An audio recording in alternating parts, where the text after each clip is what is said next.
আজি আমাৰ বক্তৃতাৰ বিষয় আছিল প্ৰেৰণা পুথিভঁৰালৰ 23 সংখ্যক বাৰ্ষিক অধিৱেশন। 23 সংখ্যক বুলি কিয় কোৱা হ'ল?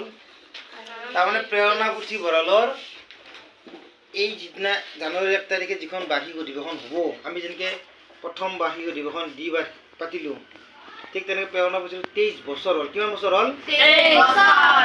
মাত্ৰ মাজত এটা বছৰ পাৰ কৰিলে 25 বছৰ হ'ব, ৰূপালী জয়ন্তী হ'ব।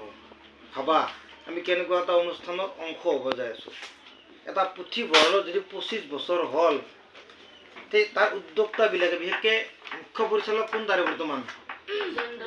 দ্বিজেন্দ্ৰ শৰ্মা ছাৰ। গতিকে তেখেতে অকল তেখেত নহয় বাৰু, কিন্তু তথাপিও তেখেতে কিমান বছৰ ধৈৰ্য দি অনুষ্ঠানটো ইমান আগবঢ়াই লৈ আহিল। কিমান বছৰ? 23 বছৰ। গতিকে এইটো এটা ধেমালি কথা নহয়। আৰু প্ৰেৰণা পুথিভঁৰালে তাতে 23 বছৰ ধৰি যাত্ৰাটো কৰাৰ কাৰণে, তেওঁলোকক ধৰি ৰখাৰ কাৰণে আমি 2017-18 মানৰ পৰা লগ হ'লোঁ, মানে তথাপিও আমি 4-5 বছৰ কৰিলোঁ। আমি পালোঁ এইবিলাক। আজি আমি দেওবাৰে গোটেইখিনি বহিছোঁ।